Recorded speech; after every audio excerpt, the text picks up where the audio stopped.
Olá, começa agora mais um programa Destaques. E a Câmara de Comércio França-Brasil está expandindo a sua atuação pelo país. E quem vai dar mais detalhes é Ilo Marques, advogado e porta-voz da Antena Câmara de Comércio França-Brasil no Nordeste. Confira.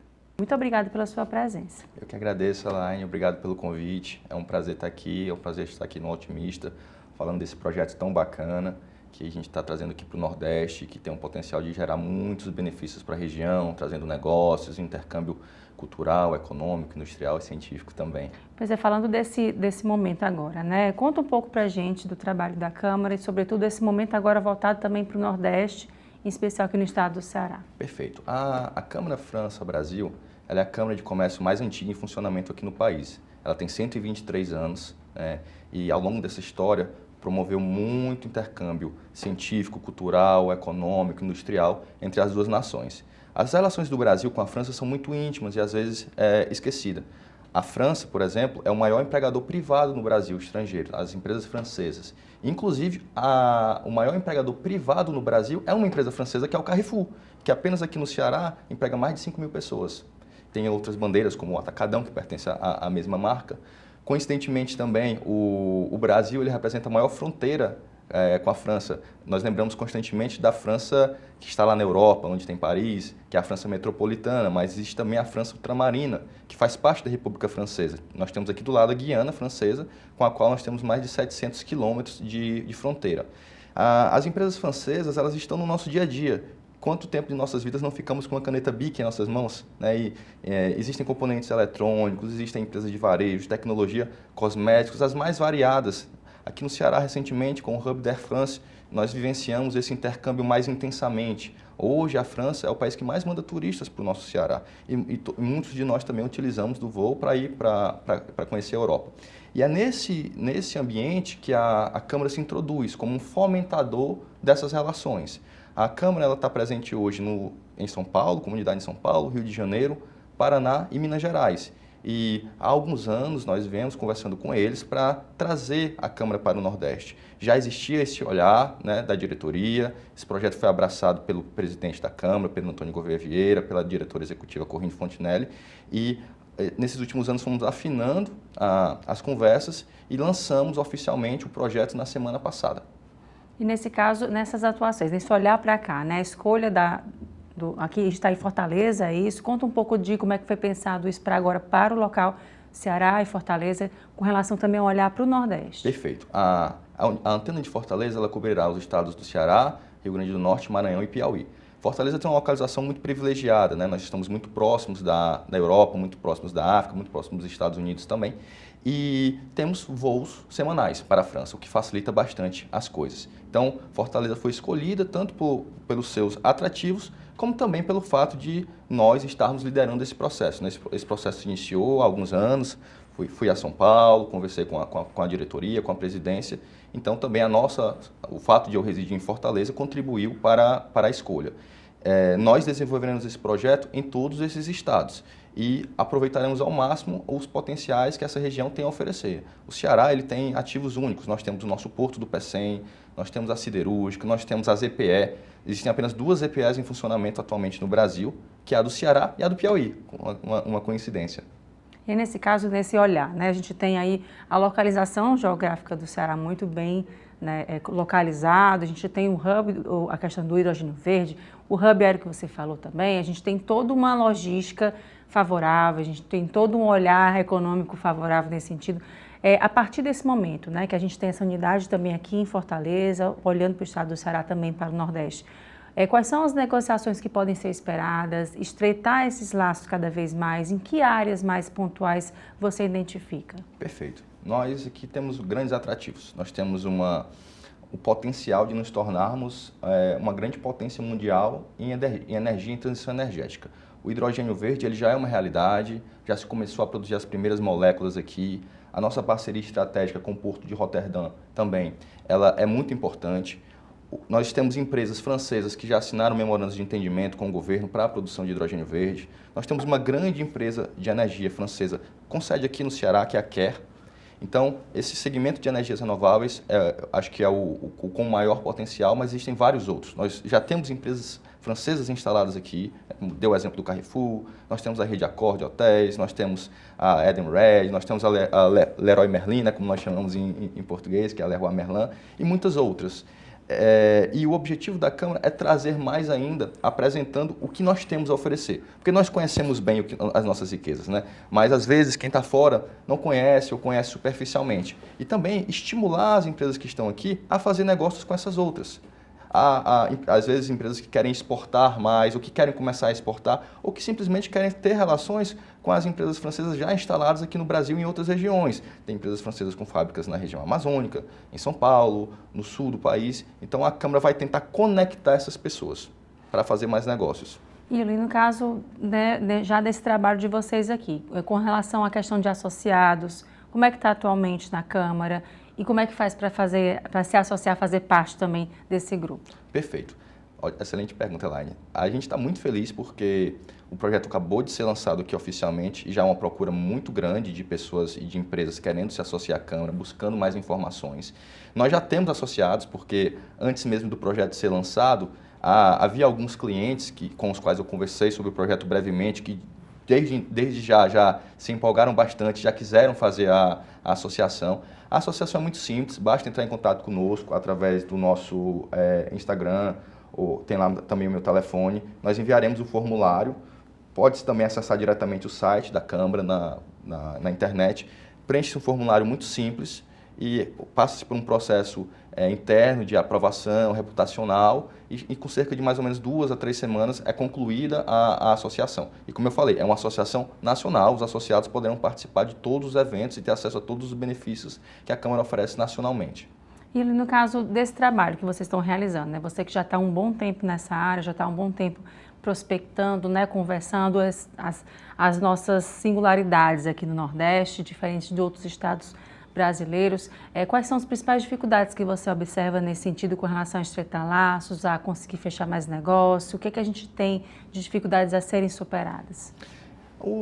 Eu acho que a principal dificuldade, na verdade, é o conhecimento, é enxergar a região Nordeste, o que nós temos a oferecer, porque muitas vezes a região Nordeste é lembrada só pelo turismo, que também é um grande potencial, nós temos um potencial turístico gigantesco aqui no Ceará especificamente, o kitesurf mudou um pouco a nossa cara, mudou as feições do nosso litoral, com inúmeros projetos, mas eu ainda percebo que há um certo desconhecimento sobre os nossos potenciais, sobre os nossos atrativos. Agora nós temos visto também o Nordeste na mídia por conta do hidrogênio verde, por conta das energias renováveis, solar, eólica, mas há vários outros potenciais que ainda são pouco explorados e que no nosso trabalho nós buscaremos explorar isso, mostrar para o resto do Brasil, mostrar para a França e para empresas de outros países também, que há vários outros atrativos aqui no Nordeste. Como mencionei agora há pouco, nós temos o Porto do Pecém, nós temos uma excelente infraestrutura de fibra ótica, inclusive os cabos, né, submarinos entram aqui por Fortaleza, somos exportadores de vários produtos também, temos uma base industrial importante, então há vários atrativos aqui no Nordeste que são pouco conhecidos. Eu enxergo essa principal barreira, eu não vejo nenhuma outra barreira importante do Nordeste em relação ao restante do país. E com relação aos investidores da França, né? Os franceses olhando para cá, quais são as principais dificuldades, os olhares, a segurança fiscal é importante, a questão também de toda uma segurança do país com relação à questão política, enfim, o que você identifica, né? Quais são aqueles olhares que os investidores estrangeiros têm para cá que faz com que tenha uma retraída ou que eles, não, agora a gente vai lá investir, o que pode ser esse potencializador? Pronto, aqui no Brasil o nosso grande dificultador é a segurança jurídica. Aqui existe aquela frase célebre, né, que até o passado é incerto no Brasil. Nós vivemos um momento de uma certa insegurança, de certo tensionamento entre os poderes. A STF deu uma decisão recente que flexibilizou a coisa julgada. Então, sempre que nós estamos conversando com investidores estrangeiros, a grande dificuldade é a segurança jurídica. Porque o investidor, não falta capital no mundo, certo? Faltam bons projetos. Então, imagine uma empresa multinacional que tem uma presença em 40 países e vai tomar a decisão de investir em determinado país ou de ampliar o investimento naquele país. O que essa empresa mais quer é previsibilidade, é saber quais são os riscos que ela efetivamente está correndo, a possibilidade de recuperar aquele capital dentro de um determinado tempo. E então, no Brasil, essa insegurança de mudanças constantes na legislação, a lei diz uma coisa, depois uma corte vai lá e diz que aquela lei não é válida, muda o passado. Esse é o nosso grande gargalo. Evidentemente que há outros, como a infraestrutura, a segurança, mas a segurança jurídica certamente é o principal. E para quem tem o seu negócio aqui no Nordeste, no Ceará, né, já falando nesse recorte, para investir lá, para quem está de olho lá fora, né? Quem quer expandir, o que você quer vender, enfim, quer fazer com que o seu negócio seja conhecido e fazer parte também da Câmara nesse sentido, como é que faz para... Quais são as dicas que você possa dar para quem está assistindo, para quem queira expandir um pouco mais seu negócio nesse sentido? Excelente. Primeiro passo, efetivamente, buscar a Câmara de Comércio, porque ela funciona como um hub que poderá ajudar essas empresas a exportar para a França, seja guiando para uma outra entidade mais específica, como é o caso da Business France, que é uma entidade governamental francesa que tem como foco justamente, né, trazer empresas exportadoras para cá e ajudar também empresas brasileiras que querem exportar. Em outros segmentos, existem entidades que atuam na parte educacional, como a Campus França, a parte de tecnologia. Então, a Câmara ela vai ser um grande hub orientativo que ajudará as empresas daqui do Nordeste que querem exportar para a França, dando o melhor caminho, ajudando a evitar erros comuns que outros cometeram, enviando materiais informativos e fazendo as conexões corretas. E no caso, quem está fazendo parte da Câmara, né? Quais são os benefícios que tem, esse intercâmbio que tem junto com os outros associados? Então, a Câmara ela busca promover um network bastante intensivo entre os seus associados através de diferentes eventos e também na propagação de conhecimento. Existem as comissões temáticas e aí é importante falar que quem se associa hoje à Câmara pode participar de todo e qualquer evento nacionalmente e todos os colaboradores dos associados. Então, uma empresa que tenha 1.000 colaboradores que venha se associar à Câmara, todos esses 1.000 colaboradores poderão participar. Nas comissões temáticas, há discussões com especialistas em determinadas temáticas, a produção de conteúdo, a discussão de cases. Nós temos também eventos conviviais, como a Soirée Française, à la Française em São Paulo, a Conexão Carioca no Rio de Janeiro. Nós desenvolveremos os nossos eventos conviviais aqui também. Existem foros específicos, como acabou de ser realizado, o Foro de Bioeconomia e Sustentabilidade. Então, há uma série de eventos, uma série de atividades que são promovidas para gerar esse intercâmbio e também gerar conhecimento. Falando um pouco sobre isso também, você falou as inovações que a gente tem, esse olhar já do ESG, né, também muito forte, importante, você falou das energias renováveis, um ponto importante. Realmente, esse momento agora, digamos assim, o foco está sendo nisso também, né? Nesse sentido, nesse olhar das empresas. Com certeza. Esse evento que eu falei foi a segunda edição já do evento, um evento de muito sucesso. Trouxe diversas autoridades, né, e entidades privadas também para falar sobre essa temática. Foi realizado lá no Raya Hub, na cidade de Matarazzo, em São Paulo. É uma das bandeiras transversais da Câmara também, a bandeira ESG. Existem várias empresas francesas que atuam no Brasil, no mercado de energias renováveis, no mercado ESG também. Então, esse é um dos pontos mais importantes. E aqui no Brasil nós temos uma enorme chance de nos tornarmos, né, o grande catalisador mundial dessa bandeira. E Luiz, só para quem encerrar aqui nossa conversa no momento, para quem está assistindo, quer saber mais informações sobre vocês, para se associar, para acompanhar vocês nas redes sociais, como é que faz para encontrar? Pronto, eu pediria para acessar CCIFB-CE no Instagram e a partir de lá encontrar todos os contatos. E o grupo que reúne empresários e CEOs de grandes e médias empresas lançou uma nova maneira de debater temas sensíveis e importantes para o nosso estado. O Summit Lead Ceará também marca uma data especial para quem trabalha pelo desenvolvimento econômico e social do Ceará. Este foi um novo formato para os encontros de lideranças empresariais. O Summit Lead Ceará trouxe discussões de conteúdos importantes para membros associados. Consultores especializados ministraram o momento. A programação faz parte das comemorações de 7 anos do Grupo de Líderes Empresariais do Estado. A presidente Emília Buarque destacou o peso e a importância do Lead Ceará. Nós temos feito um trabalho que impacta na relação das empresas. Nós temos proporcionado sempre um conteúdo da mais alta qualidade, segurança, eficiência, que sejam oportunos e que valham a pena para cada liderança aqui presente. Hoje o LEAD, sem risco de dúvidas, é o grande influenciador, é o grande ponto de referência do país do grupo que representa o PIB privado do Ceará, que impacta no PIB privado do Nordeste e que vai fazer com que o Brasil seja o que há anos promete ser e que merece ser e que de fato deve ser. O novo formato implementado trouxe ainda a palestra do economista Ricardo Amorim e o sócio sobre um dos temas mais importantes da atualidade para o mundo empresarial: fusões e aquisições bem estruturadas. Ele falou sobre oportunidades para o Ceará diante do cenário mundial no momento. O mundo está passando por duas mega transições. Uma é uma transição geopolítica onde uma série de riscos, problemas, tensões que estavam latentes, mas não explosivas, começaram a pipocar. Falar isso essa semana talvez esteja mais marcado depois da última semana do que a gente viu, mas não começou na última semana. Isso vem de antes, e eu diria que o primeiro grande movimento foi a invasão da Rússia pela Ucrânia, mas eu acho que a gente vai ver tensões maiores. Por que isso é tão importante para quem está no Ceará? Exatamente porque a gente está longe da confusão e continuará a estar. Ricardo Amorim é considerado o economista mais influente do país e com forte atuação na comunicação sobre essa área. Ele também é empresário e fala com propriedade com esse público. Receber personalidades como esta faz parte de uma tradição do Lide Ceará, organização multissetorial que mantém agenda de diálogo com as áreas públicas e privadas. O principal da vinda do Ricardo e do Carlos aqui hoje é explorarmos oportunidades através da gestão, consultoria e serviços da AM M&A, a empresa deles, e nós queremos explorar, Ricardo e Carlos, sobre essa grande oportunidade que nós podemos ter empresas cearenses, pois uma situação é a gente assistir uma palestra sobre fusões e aquisições, né? E outra é termos a chance de ouvir de um economista, mas hoje você está aqui também como empresário, e nos falar exatamente sobre o que as nossas empresas podem observar, investir, captar e aproveitar de oportunidade no M&A em conjunção com o mercado americano, que é isso que vocês irão nos explicar, e é essa exatamente a oportunidade que queremos ter. O mundo está aí nesse complexo embaralhamento, conflitos, desestabilização da ordem, seja com guerras, seja com as relações multilaterais abaladas, a globalização passando por uma grande transformação. E, obviamente, nós, como investidores, como empresários, devemos sempre estar atentos às novas oportunidades, e o Ceará não pensa pequeno.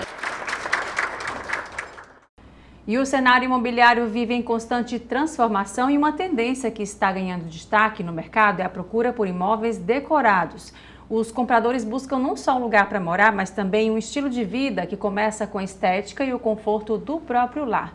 E sobre esse assunto eu converso com Lucivânia Freire, especialista em locação de imóveis decorados, que está aqui comigo no estúdio. Muito obrigada pela sua presença. Oi, Elaine, obrigada a você pelo convite. Pois é, falando sobre essa tendência, né? Conta um pouco para a gente como é que é essa procura, qual o perfil de pessoas que procuram com relação a esse serviço aqui no estado do Ceará.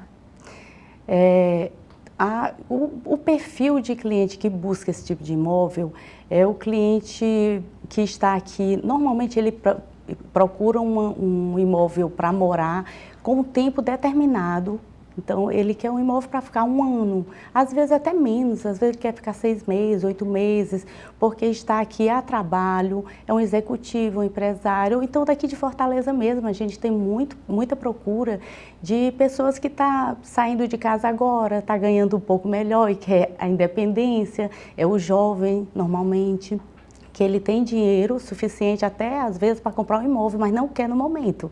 Mas ele quer um imóvel bem localizado, bem decorado, para poder ter mais, para receber os amigos, né, e para ter mais qualidade de vida. Porque, além disso, nós oferecemos um suporte durante toda a estada, durante todo o contrato, aquele cliente tem um acompanhamento do suporte técnico. Então, é exatamente esse cliente que não quer ter trabalho com nada. Ele quer chegar em casa e descansar, relaxar, não ter que esperar prestador de serviço. E é esse serviço que a gente oferece. A gente viu muito assim, tem muito essa tendência das pessoas, do público agora, né, ser mais do cliente ser desapegado, né? Aquele que não quer comprar tem dinheiro, mas não quer comprar um carro, não quer comprar um imóvel, quer vivenciar, né? Aquele que procura experiências, né? um momento está aqui, outro está lá, está em outro país, enfim, os nômades digitais também. É uma tendência? Isso também se deu agora nos imóveis? É uma tendência. A gente percebe tanto o jovem, é a maior demanda, digamos assim, mas tem pessoas mais velhas também, que inclusive que estão até saindo de imóveis maiores, querem o mais compacto, que fique mais próximo da beira-mar, para poder ter mais qualidade de vida, andar a pé.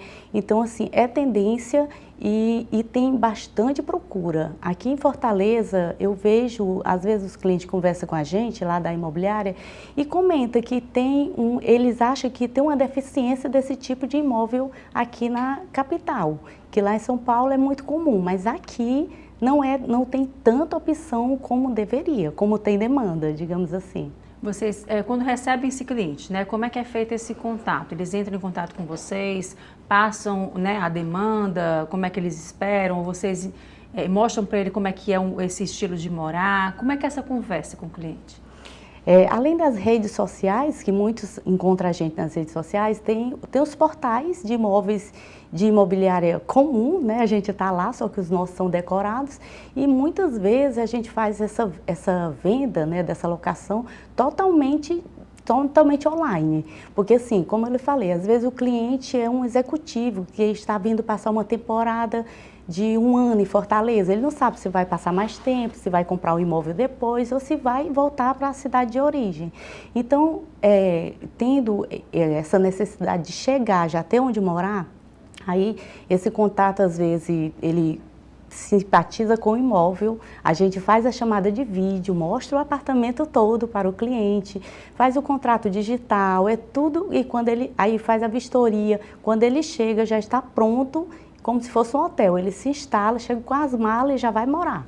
Já está a internet instalada, já está feito toda a limpeza, todos os ar-condicionados estão higienizados, o apartamento está literalmente pronto para a pessoa chegar e se estabelecer. E esse acordo é feito também, o contrato é por temporada, você pode estender um pouco mais, gostei daqui, quero ficar mais um tempinho, como é que é feito esse acordo com vocês?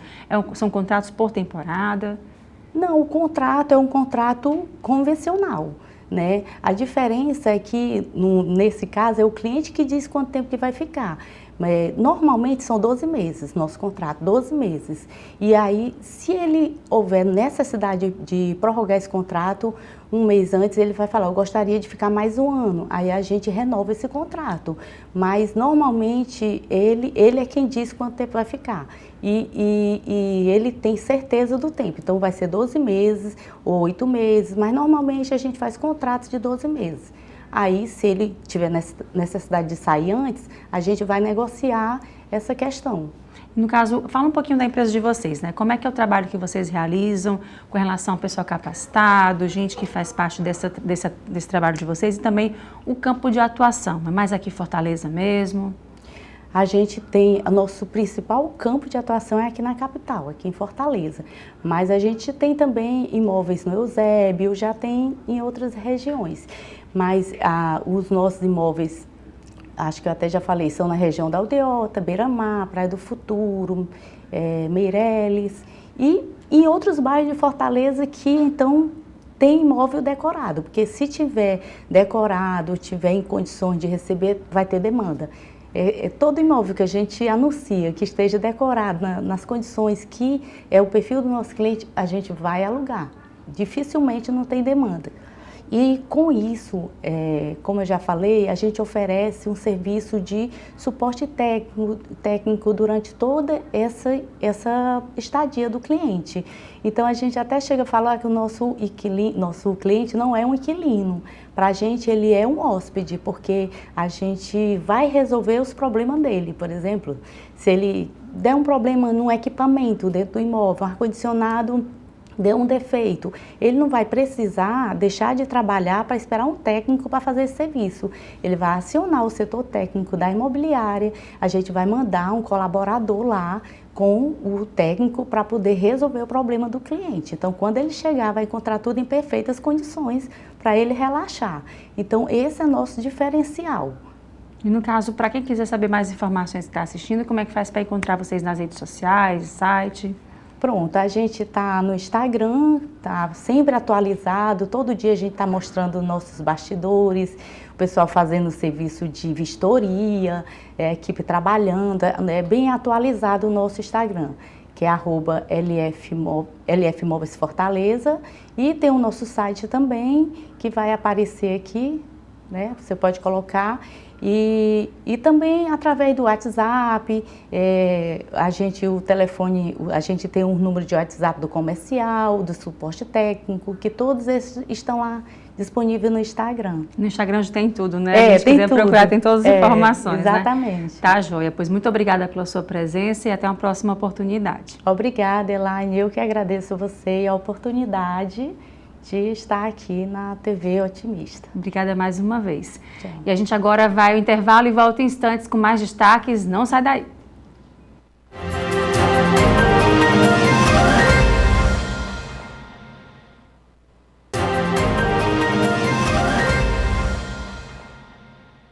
Estamos de volta. A Associação dos Notários e Registradores do Ceará e o Sindicato dos Notários, Registradores e Distribuidores do Estado do Ceará realizam nesse próximo sábado, agora dia 21 de outubro, no auditório do Tribunal Regional Eleitoral, o primeiro encontro notarial e registral cearense. A programação vai ter homenagens pelos 150 anos do Poder Judiciário, os 180 anos do Registro de Imóveis e os 50 anos da Lei de Registros Públicos. E sobre essa programação completa, eu converso com Ariadne Vasconcelos, diretora do Sinored, está aqui comigo no estúdio.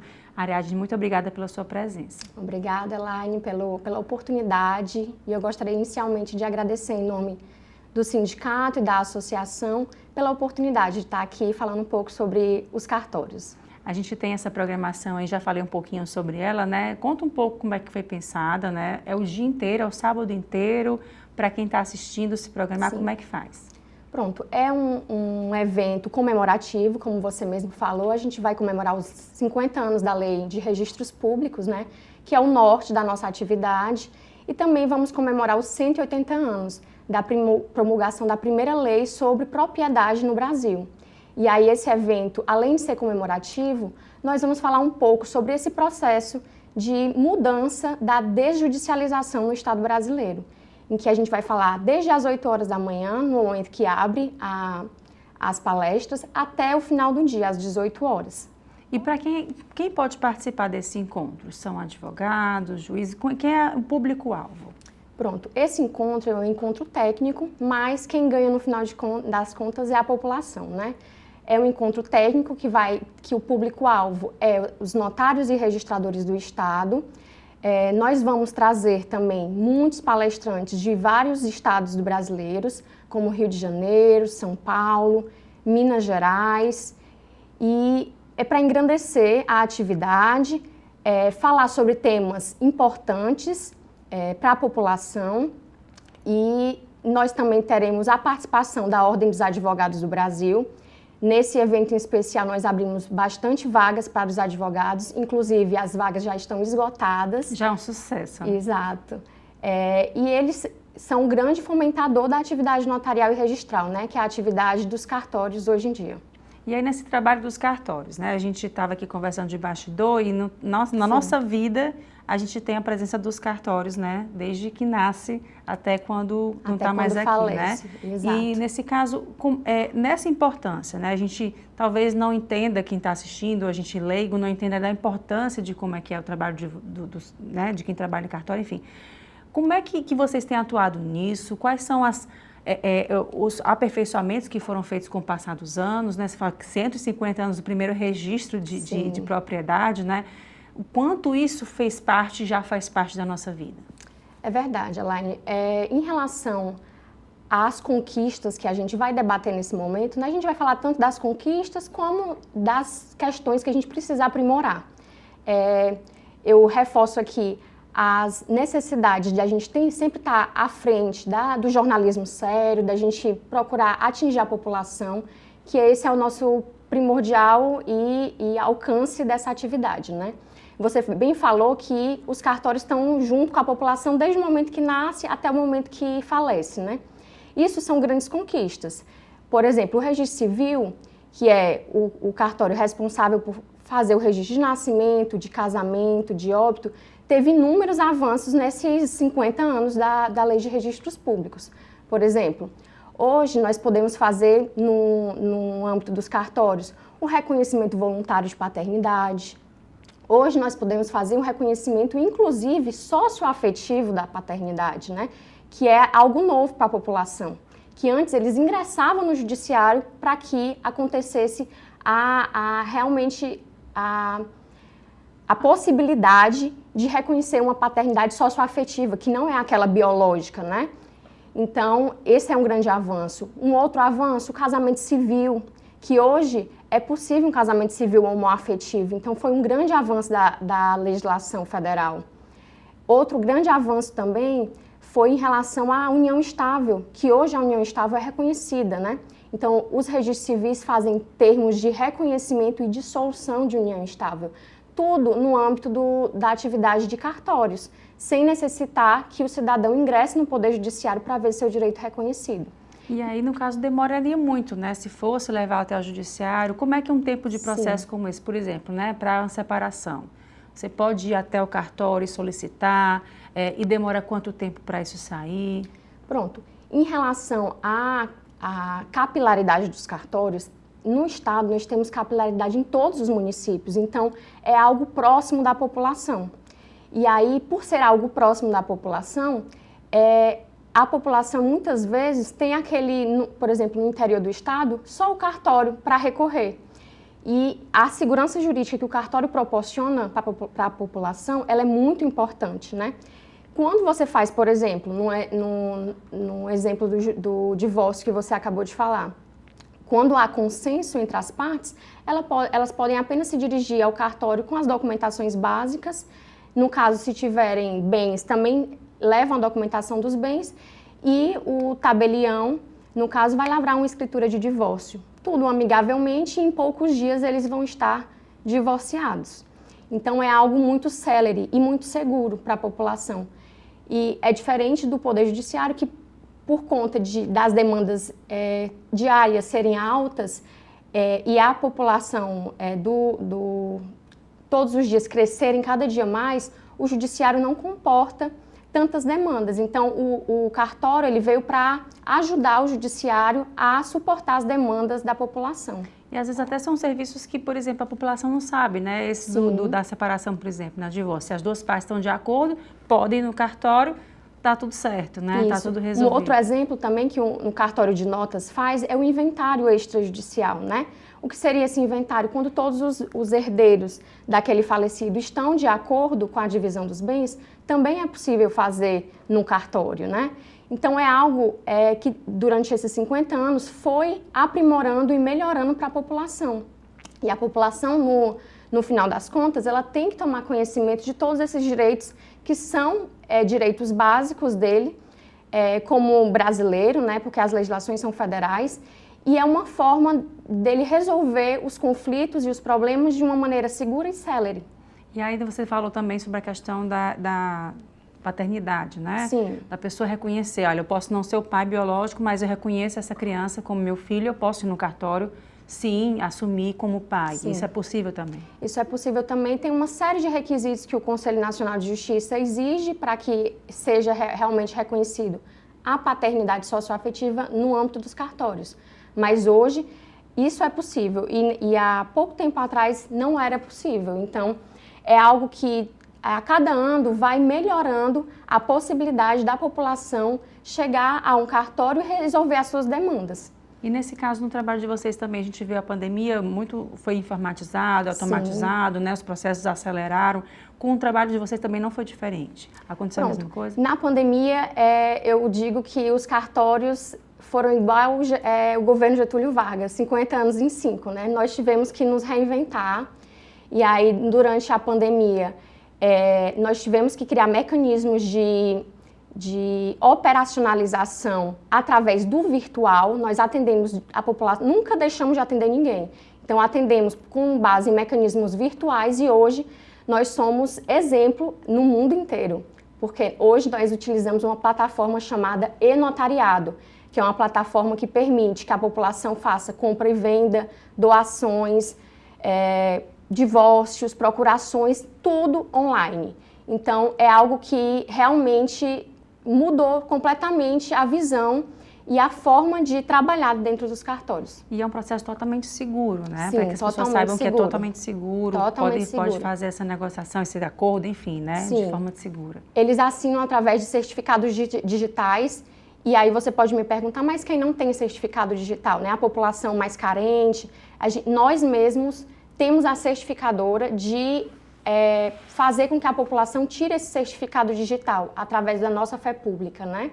Então, nós mesmos, para aquela população que não tem o certificado digital, a gente coloca o certificado digital no próprio aparelho smartphone, né, no celular do cidadão. Então, é algo muito seguro e é totalmente gratuito. Ariadne, só lembrando para quem está assistindo, para quem quiser saber mais informações sobre vocês, não só desse evento de sábado, mas também sobre as diversas ações que vocês fazem, né, o trabalho que vocês fazem também, até de informação da população, né, dos serviços prestados. Sim. Como é que faz para encontrar nas redes sociais? Pronto, vocês podem procurar no Instagram Sinored e Anoreg. Nós estamos diariamente postando informações jurídicas e informações para a população, para que elas saibam e tomem conhecimento, né, de tudo que elas podem fazer no âmbito do cartório. Ok, muito obrigada mais uma vez pela sua presença. Obrigada, até a próxima oportunidade. Obrigada. Até mais. Obrigada. E a gente agora vai ao intervalo e volta em instantes com mais destaques. Não sai daí.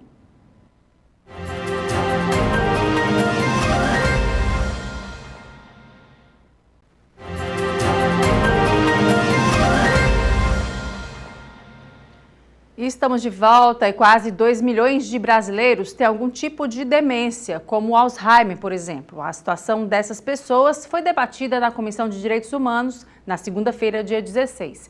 Especialistas defendem que o Congresso termine de votar o projeto sobre a política de atenção integral às pessoas que sofrem de demência.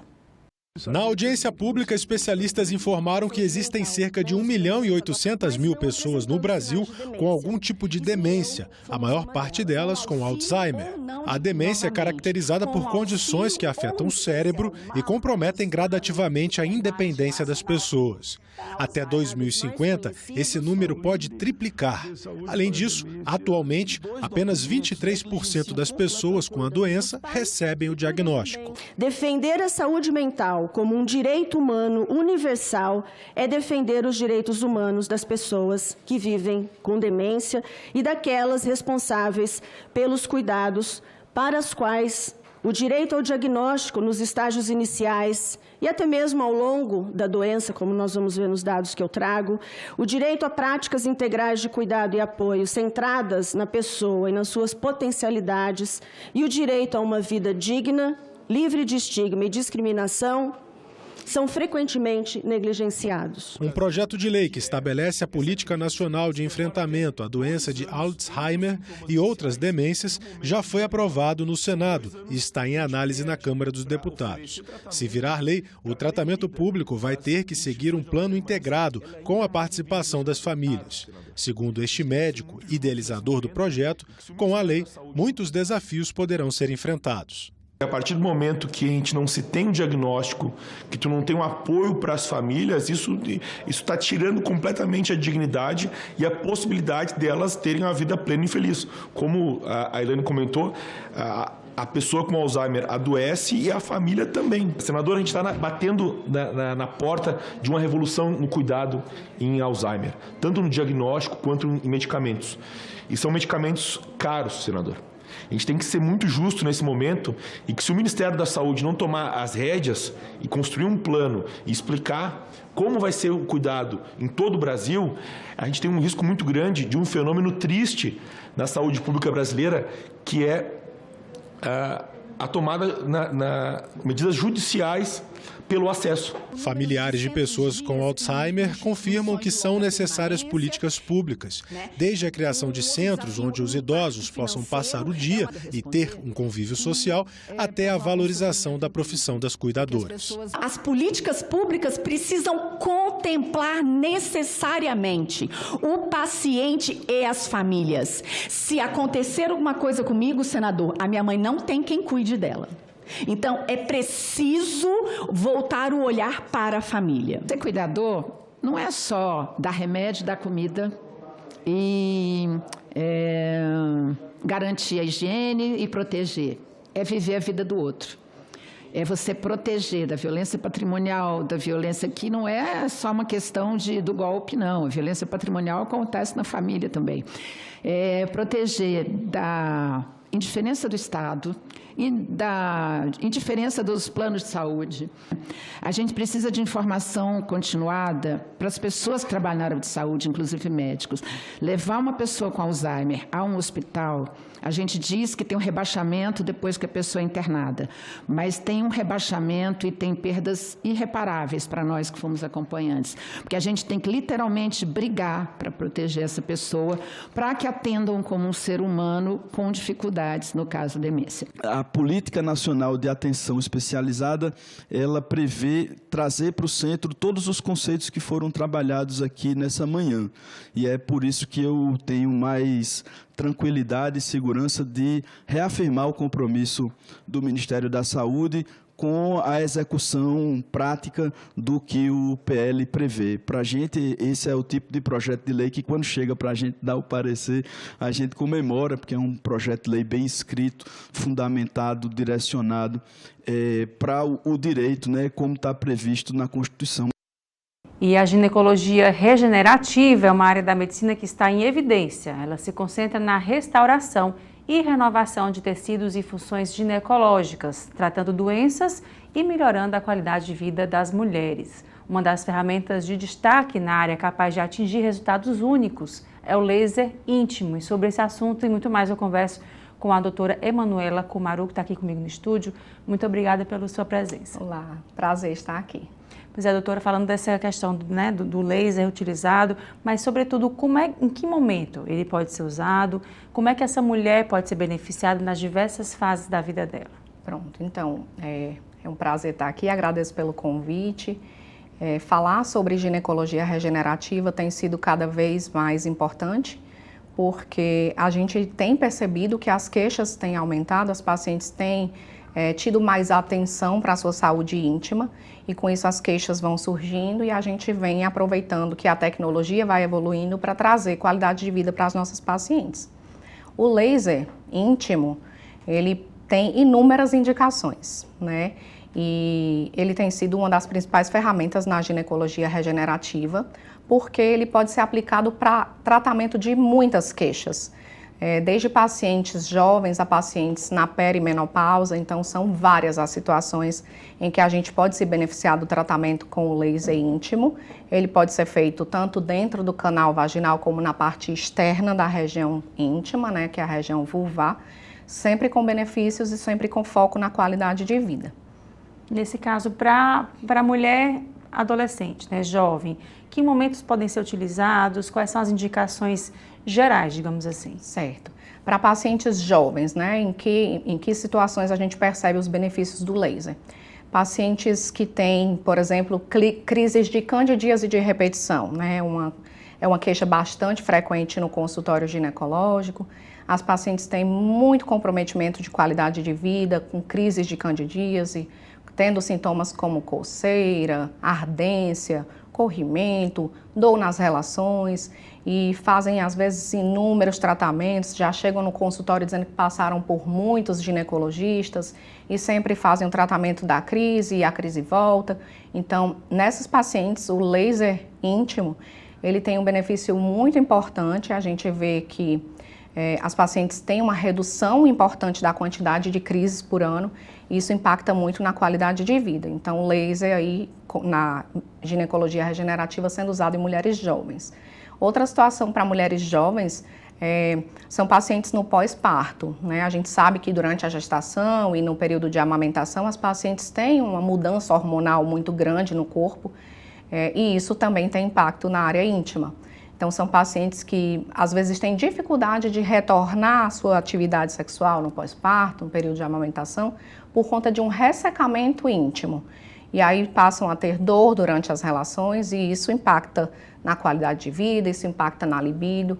Então, nesses casos, o laser, ele tem um benefício muito nítido, né, e cada vez mais vem sendo utilizado para essas situações, porque ele vai ajudar a renovar o epitélio da mucosa vaginal, ele vai ajudar a aumentar a lubrificação vaginal, aumentando o conforto da paciente nas relações, ele vai aumentar a vascularização também dessa região, dando mais prazer para a paciente durante a relação, e isso sim também impacta na qualidade de vida. Né? A gente não pode pensar que qualidade de vida é só o meio externo e que está ao nosso redor, mas a saúde íntima impacta diretamente na qualidade de vida das mulheres. Doutora, e também a gente estava até conversando aqui de bastidor, né, na questão do Outubro Rosa, quando a gente fala em câncer de mama, a gente fala muito na quimioterapia, né, no processo tão doloroso que é para essa mulher, né, passar por isso, às vezes cirurgicamente também retirada de mamas, enfim. A gente não sabe os bastidores, né? O tratamento em si, a questão hormonal, né, o que é que acontece de incômodo para aquela mulher como um todo, além da questão mesmo da própria doença. Como é que nesse caso, né, o atendimento voltado ginecológico para essa mulher, como é que ele é feito nesse sentido? Quais são esses benefícios, tanto que o laser como a própria ginecologia regenerativa pode atuar em si, para trazer uma qualidade de vida para essa mulher? Então, é como a gente estava conversando, é muito oportuno trazer isso agora, né, no mês de outubro, porque a gente está sempre falando da prevenção do câncer de mama, e aí cabe lembrar de atualizar os exames ginecológicos, atualizar a mamografia, que deve ser feita pelo menos uma vez ao ano a partir dos 40 anos de idade. E falando das pacientes que tiveram um diagnóstico de câncer de mama, já são pacientes que travam diversas batalhas, né? Elas já têm um sofrimento importante aí acerca de tudo que elas vêm vivendo desde o diagnóstico e com todo o tratamento. E muitas vezes o tratamento do câncer de mama inclui uma terapia hormonal para bloqueio de células tumorais que são responsivas ao hormônio, e esse bloqueio também acaba tendo impacto na área íntima, trazendo ressecamento, trazendo atrofia, e aí o laser acaba sendo o tratamento padrão ouro, né, o tratamento mais indicado e com mais benefício para essas pacientes, porque ele não tem risco para ela. As pacientes que têm atrofia vaginal, por exemplo, na perimenopausa, a gente pode utilizar tratamentos com hormônio local, né, com aplicador intravaginal, mas as pacientes com câncer de mama não podem, porque elas fazem o bloqueio hormonal, então elas têm contraindicação de usar hormônio local. Então aí o laser entra como uma arma importante para esse tratamento e devolvendo espessura a essa mucosa que atrofiou, devolvendo lubrificação, devolvendo elasticidade, melhorando a vascularização, melhorando o conforto da paciente, melhorando queixas associadas à atrofia que ocorrem nas mulheres perimenopausa e também nas mulheres pós-câncer de mama, sejam elas jovens ou mulheres menopausadas, que são efeitos de menopausa. Essa paciente de câncer de mama, ela tem efeitos de menopausa na área íntima. Por isso o laser entra, né, com muitos benefícios, melhorando a produção de colágeno, melhorando a produção de elastina, melhorando a espessura dessa mucosa, dando mais saúde a essa região genital, dando mais conforto nas relações sexuais, melhorando qualidade de vida e melhorando o libido, porque quem tem dor na relação não tem desejo. Então, traz muitos benefícios para as pacientes. Doutora, a senhora falou com relação à questão, né, do colágeno, né? A gente cada vez mais, ao passo que a gente vai, né, a gente fala assim, envelhecer, na verdade a gente vai vivendo, né? Isso. Então, ao passo que nós vamos vivendo, o colágeno também vai se perdendo, Sim. O metabolismo e tudo mais. Em que momento da vida da mulher a gente pode já pensar em um tratamento para prevenir, e também em que momento essa mulher que já teve uma perda, né, significativa de colágeno, ela pode ainda fazer esse tratamento, ainda dá tempo de fazer? Certo. Então, está em alta, né? Colágeno, tudo agora é colágeno, porque realmente a gente percebe, né, mudanças no corpo. E a partir dos 35 já se pode começar a perceber mudanças no corpo inteiro, não só no rosto. O rosto é o que mais se percebe, é o que está mais em alta, tem inúmeros procedimentos faciais, mas o colágeno ele é perdido no corpo inteiro. Então se percebe que as estruturas vão ficando mais flácidas, a gente vai perdendo volume, né? Isso tanto na região facial é bem nítido, como na área íntima também é bem nítido. E as pacientes começam, a partir dos 35 anos, a notar que as coisas estão ficando diferentes. Então, preventivamente, já a partir dos 35, tem se recomendado fazer o laser íntimo. E os protocolos, como eu falei anteriormente, em geral a gente indica 3 sessões personalizadas, né, claro, para cada caso, e uma sessão anual de manutenção. Nesses casos de prevenção a gente recomenda 1 vez ao ano fazer uma manutenção. Então a gente vai conseguir reduzir a perda de colágeno na área íntima e evitar que esses sintomas apareçam, né? Sintomas de ressecamento, atrofia, muitas vezes infecções urinárias de repetição, porque o epitélio fica mais fino, fica mais sujeito a ter infecções, né, nessa região. E incontinência urinária, porque a musculatura também vai perdendo força à medida que vai perdendo colágeno. Então, de forma preventiva, a partir dos 35 já se tem recomendação de fazer. E a partir do momento que a paciente percebe, não tem uma idade limite. Se isso está incomodando a paciente, o laser vai sim ter benefícios para essa paciente, seja a idade que ela tiver. Independente, assim, a mulher também, no momento que ela começa o climatério, né, já preparando para a menopausa, identificou que já tem ausência de menstruação e já pode começar a trabalhar também? Sem dúvida, porque são sintomas que irão aparecer, seja com qual intensidade for, em algum momento, em todas as mulheres pós-menopausa, esses sintomas devem ocorrer. Porque são sintomas do envelhecimento, normais do envelhecimento. Então, a gente já espera, é natural perder colágeno a cada ano. E isso é uma bola de neve. Isso é uma coisa que vai só aumentando. A gente vai perdendo colágeno e os sintomas vão piorando a cada ano. Então, para evitar que os sintomas ocorram, muitas mulheres têm realmente procurado, né, quando estão se aproximando aí do período próximo aos 40 anos, já procuram, por saberem cada vez mais que esse laser existe, que tem tantos benefícios, elas já têm procurado para tentar dar mais qualidade de vida para esse momento que já é tão delicado. Tá, ok, doutora. Muito obrigada mais uma vez pela sua presença. Eu que agradeço. E até uma próxima oportunidade. Obrigada. Obrigada.